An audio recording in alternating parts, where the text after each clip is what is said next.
The Civic Centre in Cape Town is playing host to the official inauguration of the 8th Vice-Chancellor and Rector, Professor Robert John Balfour. While he took office at the start of the year, his inauguration marks the beginning of his tenure. Now, Balfour says the University of the Western Cape must be centred around community, and during his reign, there will be a strong focus on this aspect to enhance learning. Our reporter Mariska Botha was in conversation with Balfour shortly before the official ceremony.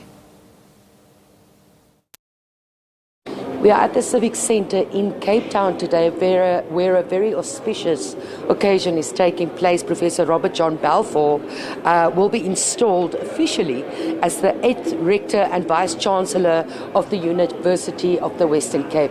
Of course, he took up the post on the 1st of January, but today he will be officially inaugurated. Let's not waste any time and let's speak to the man himself. Professor Balfour, thank you very much for joining us and congratulations on this day. First of all, tell us, where would you like to see UWC go under your direction? I'd like it to be a place where communities and industry come to for solutions for society, Mariska. I think the university is wonderfully situated in Belleville and also in other areas of Cape Town. It is truly an anchor institution. It's so famous for its innovation in science and so in touch with communities in terms of solutions for health and our economy and also for the environment. I would like to see us become that leading research institution that has real impact and value for our communities. Your CV is very, very long with qualifications all over. But I see here that one of your commitments is to advance language learning, rural education and post-colonial studies. How do you endeavour to do that? Well, that's certainly areas of my expertise. I think the areas that I've become really excited about are, of course, in my own disciplinary fields. But multilingualism is absolutely key to student success. The languages that our students bring to the classroom are resources for learning. They underpin student success. Throughput rates and so on depend on high levels of literacy. So our institution should be those kinds of places where the languages students bring are resources.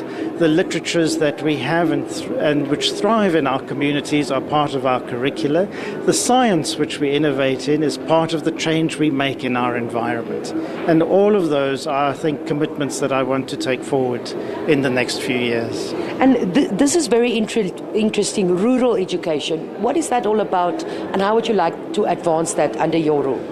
So many of our young people come from rural communities, and schools in rural communities are special places for communities. In their ideal form, they are centres of learning. They are not only places where you go to learn, they are centres of learning. And when we think about teacher education and rurality and the rural community, we think of teachers as a resource, not only for the education project, not only for the schooling and curriculum, but leaders in communities. So our teacher education programs, I'm convinced, are producing leaders for society, not only leaders in our classrooms. And in rural schools, that matters especially because of the lack of proximity to urban areas, urban resources, and the like. So instead of thinking of rurality as that faraway place, that faraway community, we think of it as a resource in itself. And that when we educate teachers, we think of communities particularly that are far placed, but are not necessarily far away from knowledge. And also we've been hearing a call from students for the longest time now about the decolonization of education. How do you understand that concept, and is it something that you will pursue? So much debate has occurred about decolonization. My view is that it is not so much about the replacement of Western forms of knowledge, but about the proper recognition that African and indigenous forms of knowledge, even outside of Africa, have a place in the curriculum, and that if we want learning to be impactful, if we want it to be accessible and relevant to our students, it needs to be relocated to the center of curriculum. Indigenous knowledge forms, even in our communities, are knowledge forms that have an impact in science. They influence the way children learn mathematics. So my sense is that we are not, in a sense, asking for a displacement of knowledges, but rather the proper recognition of the place of African and indigenous knowledge systems in our curricular space. Do you see UWC playing a leading role in that? I think UWC is ideally placed, Mariska, to play a leading role in that. It is a place where people come to because of their aspirations for a future that is uniquely African, that is born out of a history of struggle and activism that is so much about communities, really. And so UWC is a good place to begin those discussions for our students, for ourselves as communities, but also for the wider academy to contribute to that national debate about the role of decolonization in the curriculum, why it's important for learning, how it underpins even student success and throughput.